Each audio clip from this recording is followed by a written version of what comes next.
My guest today is General Chaim Herzog, formerly Israel's ambassador to the United Nations, presently a member of the Israeli Knesset. General Herzog, considering that the UN saw fit to equate Zionism with racism, considering the fact that the organization's favorite pastime seems to be condemning Israel, do you not feel that in many ways the organization has simply outlived its usefulness, if it ever had a great deal of usefulness to begin with?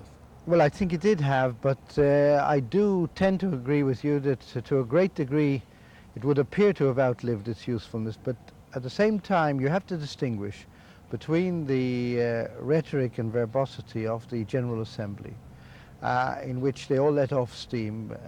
The only importance about that organization, that forum, is that it does give you an indication of what governments feel, if you can read between the lines of the statements that are made. You've got to distinguish between that and between all the specialized agencies in health and science and in education, culture and so forth, and the various other functions of the United Nations, like the peacekeeping forces here in the Middle East. I think that the United Nations has certain functions in which it can do, because it's very difficult at times to introduce the politicization which is really destroying the United Nations. But the moment they do begin to politicize any, even of the specialized agencies, they're gradually ruining it. There's no doubt about it that the United Nations could have been a much better organization than it is today. There's nobody in the UN today, I think, that will not admit that fact. And I would personally place the blame at the door of the Western powers, particularly the United States, incidentally, which pays 25% of the costs of the United Nations, and the Western countries in general, which bear about 60% of the cost of the UN. Well, what should the United States do when you say you put part of the blame, if not a substantial part of the blame, at the door of this country? What could the United States do to make the UN a more effective organization? Well, it should have been at times less ingratiating towards the third world. I think, personally, I think the line taken in the past by Senator Moynihan when he was the ambassador, we were there at the same time, and also today by your present ambassador. I think that line is the line that, in the final analysis, the third world respect. They may not like it. They respect toughness. They may not like it, but at least everybody knows where the United States stands. I was never happy with the tendency to ingratiate, for a great power like the United States to ingratiate itself with some of these third world countries who are which really seemed to be the main thrust of the Carter administration's policy. This was the thrust of the Carter administration policy, and you've got to remember that today the main power in the UN lies with the third world, and it will be influenced to no small degree. First of all, it's not homogeneous, but it will be influenced to no small degree by how far it appears it can go with the United States. In this line of this age of headline news and cliches with just a few words supposedly representing substance, a perfect example of that is a number that's very familiar in the United States, Resolution 242. Yet, having spent a great deal of time in America, I'm sure you recognize that few people understand both the substance of Resolution 242 and its long-range implications. So succinctly, tell us what it is. Well, you're absolutely right, incidentally, about the cliches and about the type of code language that exists in the UN in general, which is terribly hypocritical. And I suppose, nothing is far more removed from democracy than the Democratic Republic of South Yemen, but it's called democracy. Or the Democratic East German government is called the Democratic Republic of Germany. And similarly with socialism, we get the socialist republics, which are very far removed from real socialism, or people's republics. Now, as far as 242 is concerned, this was a resolution which was passed in 1967, on the 22nd of November 1967, after the Six-Day War, which was brought on by the preparations of President Nasser of Egypt, and his Arab allies to invade Israel and finally solve the problem of Israel, as they put it at the time. Well, Israel hit back, and within 6 days, all these territories that we're talking about, the West Bank, Sinai, and so forth, were in Israel's hands. In 67, in November 67, a resolution was passed which went through many, many phases. And it really is a masterpiece in drafting. What it says is that Israel will withdraw from territories occupied during the recent war, the 67 The 67 war. war. 67 war. It doesn't say all the territories. It doesn't say the territories. It says territories, and this was the original English text. Now, this is a point of difference between us. The Arabs maintain it's from the territories, and they based themselves on a French translation of the English text. But the English author of the Lord Caradon of the resolution maintains it was territories, which gives you a certain amount of flexibility.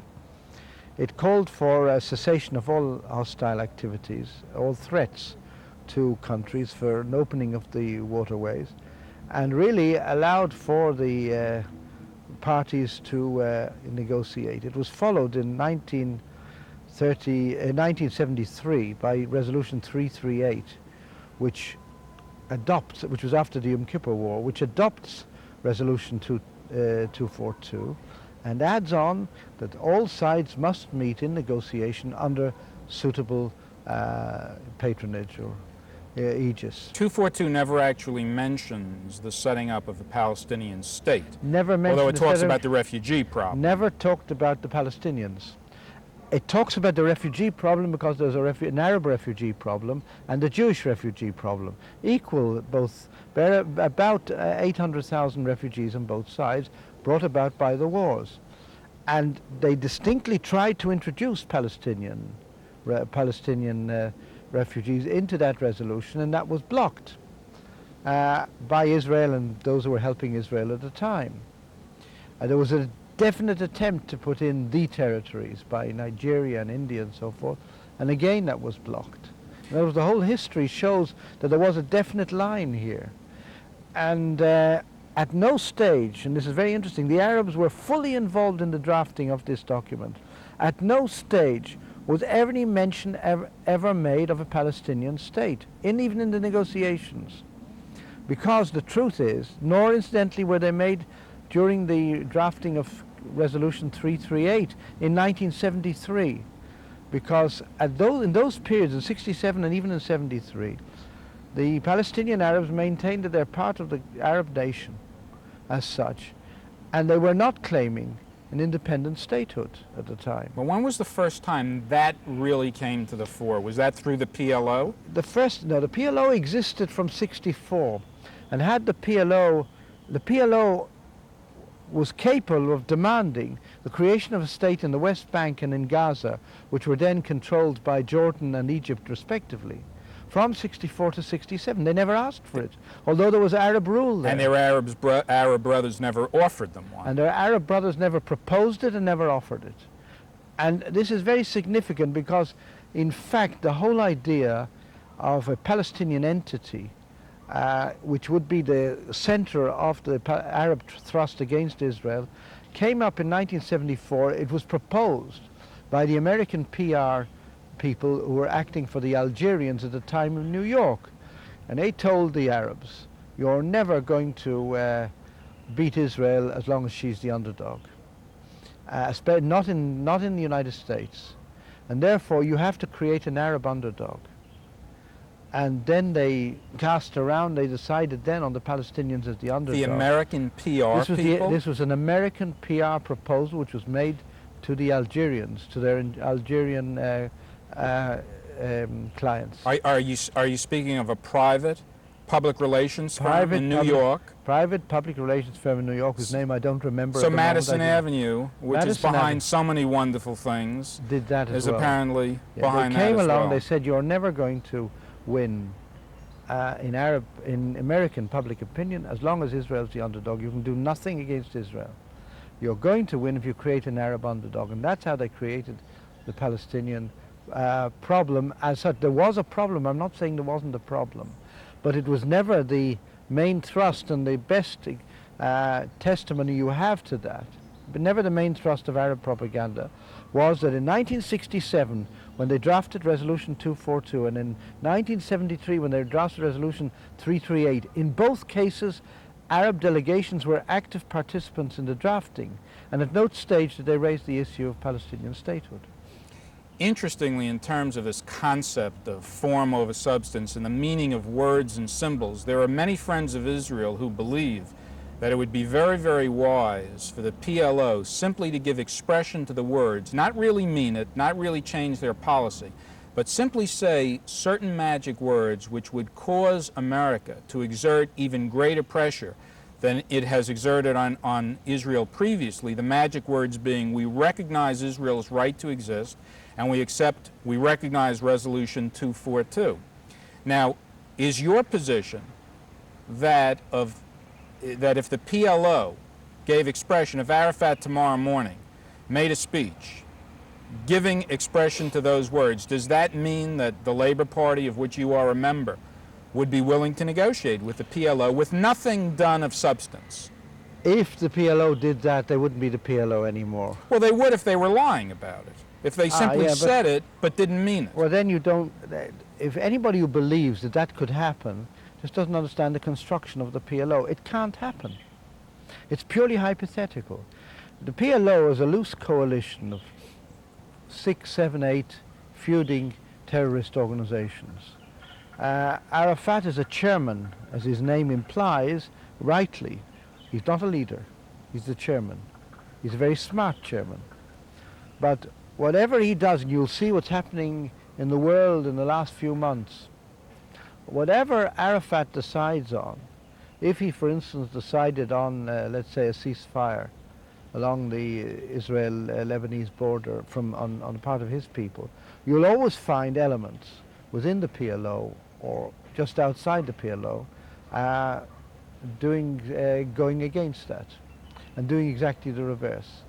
In other words, Arafat, if he were to say one word recognizing, implying even the recognition of the State of Israel, he wouldn't last 24 hours. And you apparently think it's inconceivable that the loose federation of groups within the PLO could simply get together using this as a tactical device. But under their constitution, and one must understand their constitution, they have an executive council, in which it's true, Fatah, which is Arafat's constituency, he leads Fatah, has the majority, the absolute majority. But under their constitution, any grouping there can block. Can block a resolution. There has to be unanimity. And so you'll get, they could even bring that in as a tactical move. And the final analysis, you'll get some group, Habash's group, the Popular Front for Liberation of Palestine, or Naif Khawatmeh's group, of the Palestinian General Command and so forth. All of these can just say, we don't agree, and that's it. So that it's absolutely, as it's constituted at the moment, and I don't see any change taking place either, it's absolutely inconceivable that they could do anything like this. And look, for years, they've been all the time calling in foreign pressmen, and you look at the headlines in your leading press in the United States over the past few years, you'll always see there's an indication of some moderation. Some bright new correspondent reached Beirut, and he's got an indication of moderation on the part of the PLO. The same day there's a denial in Beirut, and nothing happens. Nothing's happened. There's never been any moderation. They've all talked about moderation. Looked at in historical perspective, when you consider the thrust of United States pressure on Israel to accommodate its Arab neighbors, wouldn't you say that the essential ingredient of that thrust is basically that Israel should trade territory for the hope of peace?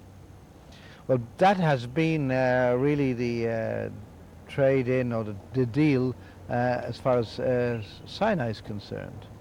And we'll have to live in great expectations, having given back the whole of Sinai with the oil resources, with the passage through the Straits of Tiran and so forth. The military bases. The military bases and the airfields and everything. All the advantages that we had in Sinai, which were very considerable. Just imagine what would have happened to us in '73 if Sadat had then decided to attack if we were not along the Suez Canal, but we'd been on our border. All right, do you and the Labour Party essentially agree with Begin's deal with Sadat, returning the Sinai for essentially what could be an ephemeral promise of peace if Sadat is replaced by someone who chooses to repudiate Look, it? this was the first time that a leader of the greatest Arab nation had come to Jerusalem, to the Knesset. It wasn't just that he offered. He came to the Knesset, put forward his ideas, met, has visited, signed a peace treaty. There are diplomatic relations, there are ambassadors. It's after all a major breakthrough, and what he's done has created a completely new atmosphere in the Middle East, which is in itself a revolution. And I think if you want to see what's happened in the Middle East, you must look at this revolution that's occurred. And you see that in the Arab press, you see it in the Arab media, on their television, you see it in their statements, in their speeches and so forth. Now, but is anyone going to follow his lead in practical terms? Well, what's happened is that today in the Arab press, the Arab world, when Sadat visits Israel or Begin visits Egypt, or any of our leaders visit Egypt, the Labour Party leadership visited Egypt and so forth, there's a tremendous amount of coming and going now. The Arab leadership and the Arab press, the Arab expression of opposition, is no longer opposition in principle to the meetings. They don't call Sadat an SOB for receiving Begin there or for coming to see Begin. They call him an SOB now for not delivering the goods. In other words, they're concerned now with the nitty-gritty of the negotiations. This is a major transformation which has occurred in the Middle East. It's a revolution. But isn't there a tremendous aura of unreality about that, in the sense that in reality Egypt and Israel have made a separate peace, yet there's all this talk about autonomy negotiations for the Palestinians, when everything we hear in the media says that the Palestinians despise both Sadat and Israel, and even if theoretically they could make a deal on that issue, the Palestinians would not accept it. Well, here you're making a basic mistake, a basic error. You're talking all the time about the Palestinians, just the same as you would talk today. I would talk today about the Americans. There are Americans who feel like this, there are Americans who feel like that, there are Americans who backed Carter, Americans who backed Reagan, Americans who are in favor of involvement in the world, Americans who are against over-involvement in the world. Yeah, but even the moderate Palestinians are so afraid of the PLO that even if they aren't... That's the end of the one cassette. We're just going to change the cassette, 2 seconds, and we'll go again. Okay, we're going to do some intercuts. Can you just look at standing there? Smiling. Yeah. No, I'm supposed to look at you seriously. And we're in the midst of an argument. Nodding at one another. Nodding at one another. Yeah.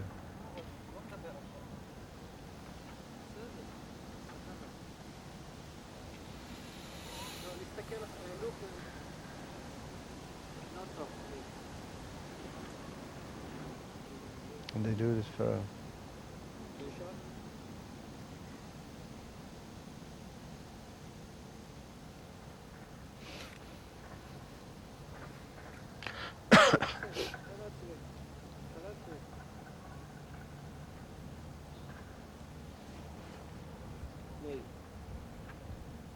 Stanley, yeah, count to 10, please. 1, 2, 3, Mr. Herzog. 1, 2, 3, 4, 5, 6, 7, 8, 9, 10. Very nice. Okay, good. Can you count to 10 to Stanley back? Don't look at me like that. Huh? Can you count to 10 as well, please? Yeah, I think so. 1, 2, 3, 4, 5, 6, 7, 8, 9, 10.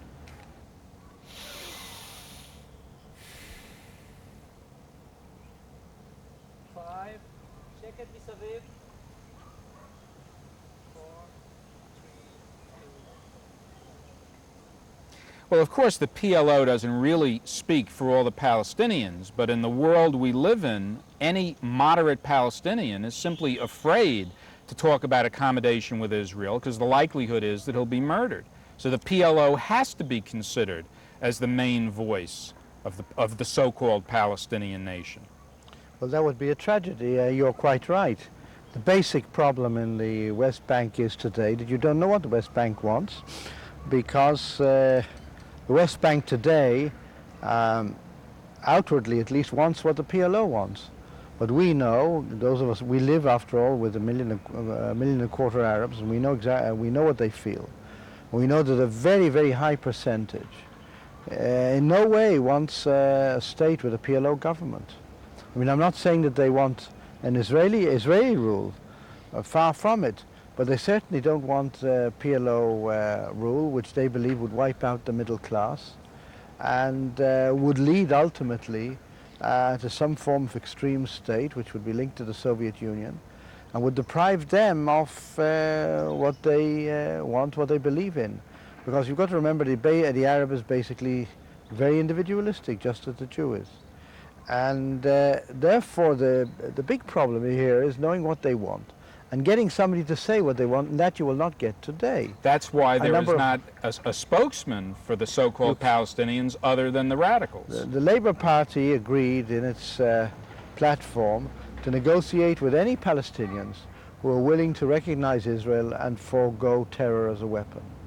Now, you're not going to get any Palestinian getting up and saying it. Privately, they'll say it to you 1,000 times. But publicly, they will deny that. And they will go out of their way. I was approached by one prominent Palestinian who felt that he'd been libeled by a very, very prominent American weekly magazine because they reported him as saying that he's opposed to killing the Jews. And he felt that was libel and that could cost him his life. Simply by saying he doesn't want to kill Jews. And Jews. he came to me as a lawyer to see if there was a possibility of taking action so that at least the magazine would retract. But that's typical of the fear. Did you take the case? I didn't take the case, and I talked him out of it. I explained to him that this magazine, I asked him how many people read this magazine in his area, in the occupied territories, and when he answered, I said, well, everybody will know if you file. file. The old Oscar Wilde story. Yes. So therefore, but that's a typical indication of the feeling, of the fear, of the trepidation which animates them. And in other words, we're dealing here with a population which has no voice. What is the matter with America, and you've spent a great deal of time there, in the sense of the Iranian hostage situation? Because there are many Americans who really regard that as an almost tragic chapter in American diplomacy and history, that for some 444 days, a man regarded as a lunatic by Americans, a man who was supposed to replace the dictatorial Shah with something better for the civil libertarians. What do Israelis really think is wrong with a superpower that permits a situation like that to exist? And remembering that the only reason we got the hostages back and the only time we got them back was when it served the aims of the Iranians to give them back to us. Well, here you had a typical example of the impotence of power, because here you had the greatest power really kneeling down and giving in to a lunatic, as you say it. And incidentally, this situation had been forecast by a very prominent Israeli professor who had written a book called The Crazy States in 1973, in which he forecast this whole development. The fall of the Shah? No. He forecast that, he said that the Americans were very, very vulnerable, and one day they would be taken hostage in the world, they'd become more involved in the world, they'd be taken hostage, and they would be hostage to any lunatic, any crazy state, and they could do nothing about it. Well, basically it pointed to the inherent weakness of the United States government in conventional arms. Because had the United States government been in a position of being able to react, and people and the countries in the Middle East knowing that, then the developments would not have gone as they went today. But when people realized the United States government and the US media added on to this, and Carter played right into their hands Yes, by and making it the central issue. And issue. Walter Cronkite, as I'm sure you know, ended every program by saying, and this is the 131st day of captivity of the American hostages in Iran. So there was total emphasis. There was on the overemphasis situation. on it, and the Iranians were not kept guessing at any stage as to what US would do or what US might not do. And it was all spelt out. The whole situation was spelt out in the media in advance.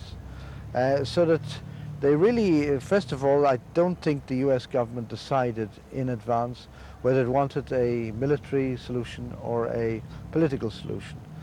If it wanted a military solution, it should have been completely equivocal and should have left the whole thing open. But it didn't do that. And well, the net result was that the Iranians were not kept guessing for a long period of time as to what would happen, and they just continued. But above all, it highlighted the fact that the leader of the Western world does not have the conventional strength to make its mark felt in this part of the world. Doesn't even have a base from which to operate in this part of the world. Well, there's a body of American opinion, certainly not a majority opinion in the United States, but an element that said that provided America with an incredibly wonderful opportunity, because no nation in the world could fault us for going into Iran, even if we had to lose the 52 people. And let's face it, Israel, as you well know, took that risk at Entebbe, where they could have lost over 100. It worked out wonderfully, but there was no way of knowing that in advance.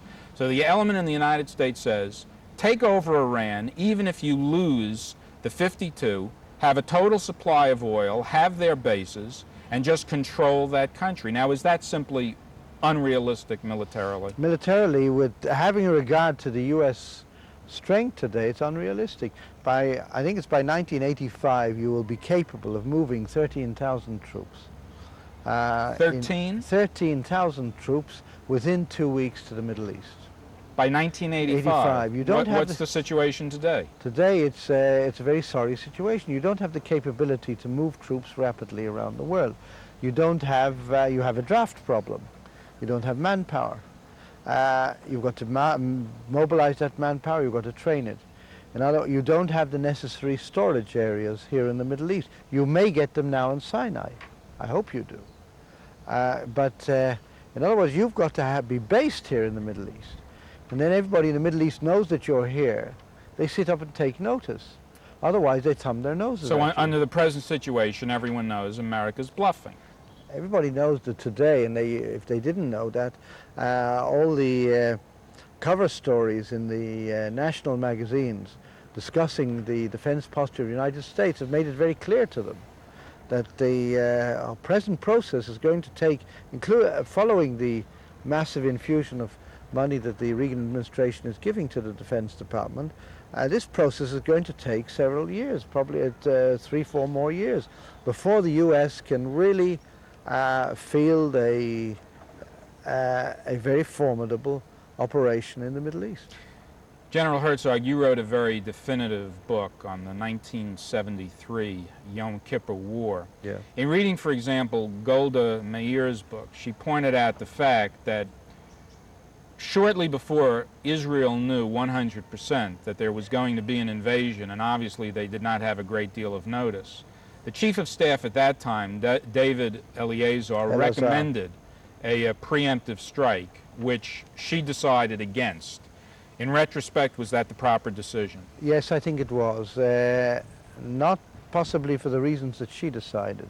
She was afraid of antagonizing the United States, and maybe she was right there too, but the main reason is that the missile system on the other side had been improved by the Soviets during all the exchanges that had taken place between Israel and Egypt in the War of Attrition. And we could have lost a very high percentage of our air force in that case. We lost 50 planes in 3 days. You've got to remember, the first 3 days. That's a lot of planes to lose. What percentage did that represent of the entire Israeli Air Force? Well, I don't remember offhand at the moment, but 400 some odd planes total? it was probably somewhere in the region of 400 some odd planes.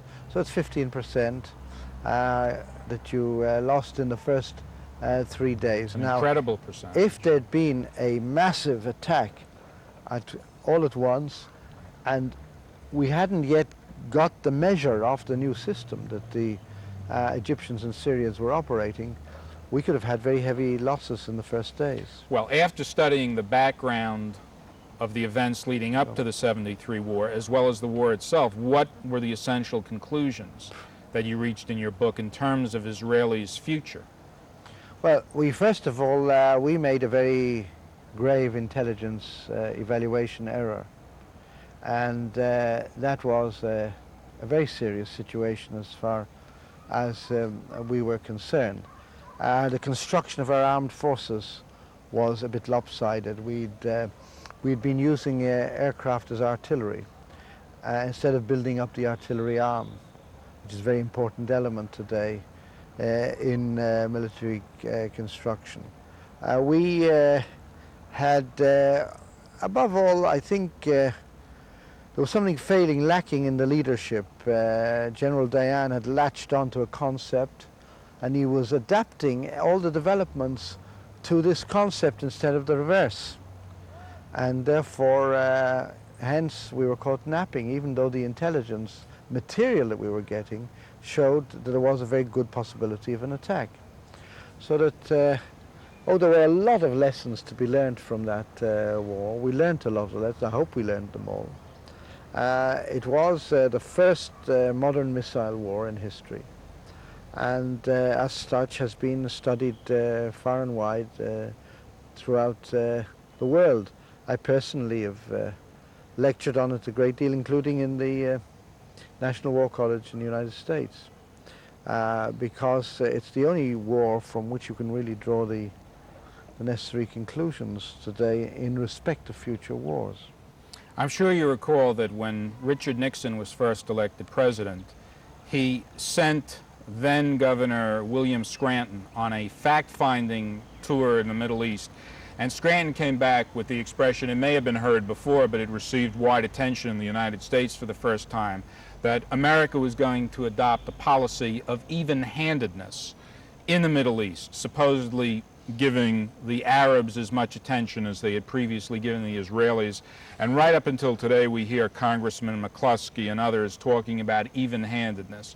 What really is the Israeli reaction to this so-called policy of even-handedness? We don't like it, but I was told by Governor Scranton, who was afterwards a colleague of mine as ambassador to the United Nations, that the moment that word came out of his mouth, he realized he'd made a mistake and had a hornet's nest around his ears, which he did have.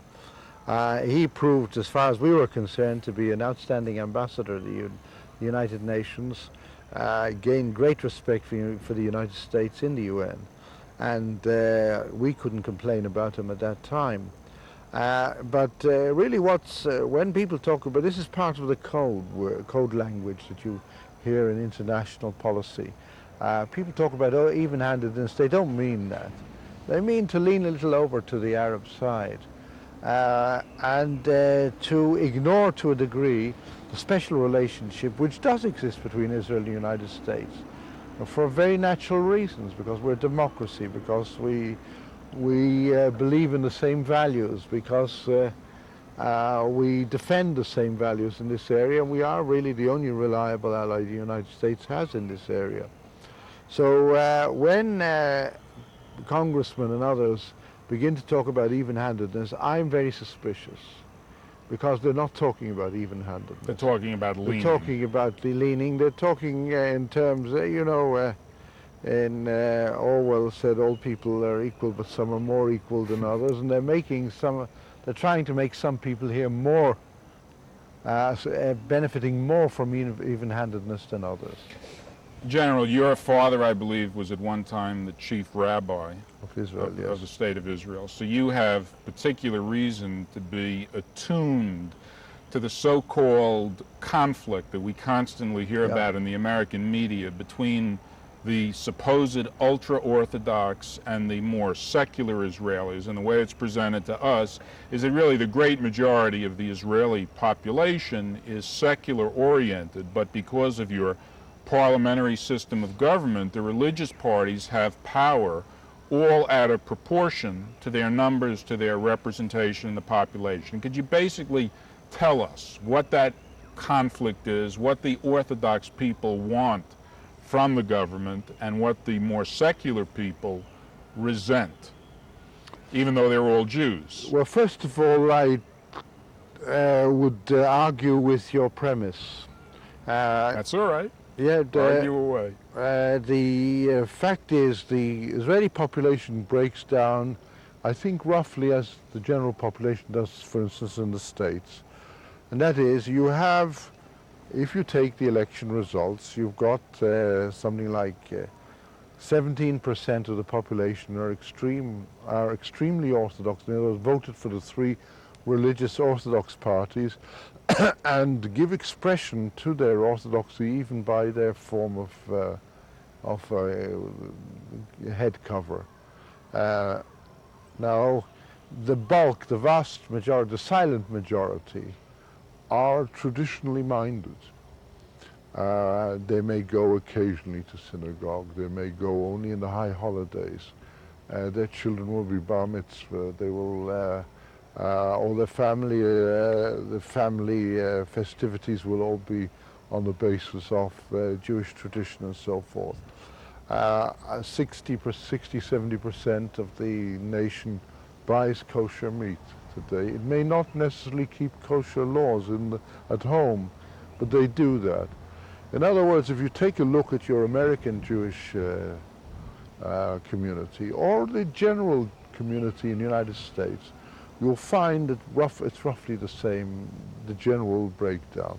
What's happened here, and then you've got about 10–15% violently opposed to religion. Of course, the tremendous difference Yeah. between America and Israel in that sense is that there are no religious parties in the United Yeah. States, and we have a very strict separation between church and state. So any pressure there is, for example, on Reform Jews to be more religious is strictly a social as Yeah. opposed to a legalistic pressure.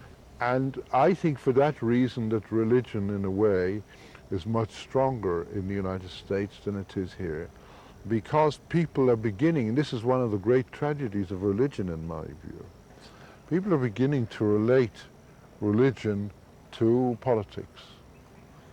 And that is the worst thing that could happen to religion. You don't think Khomeini has helped the image of religious political leadership? Obviously. No, he hasn't.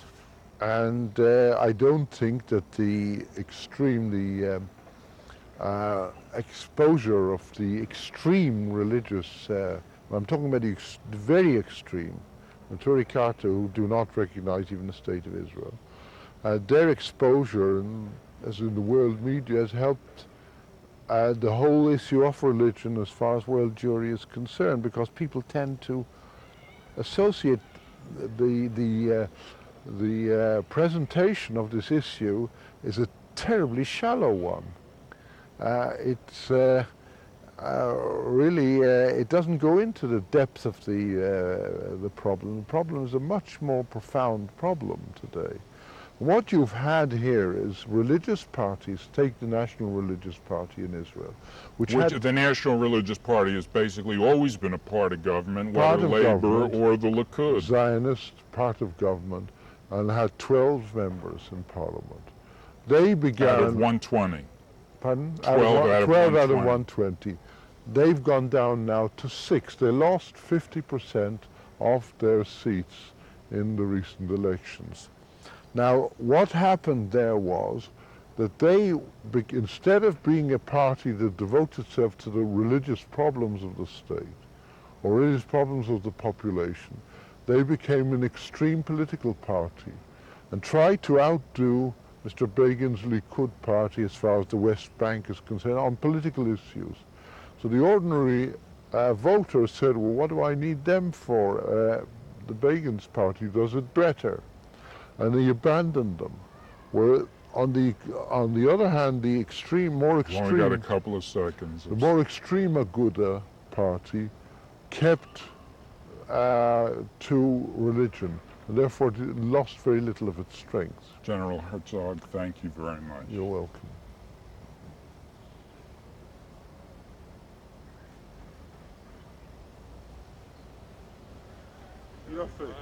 Very good.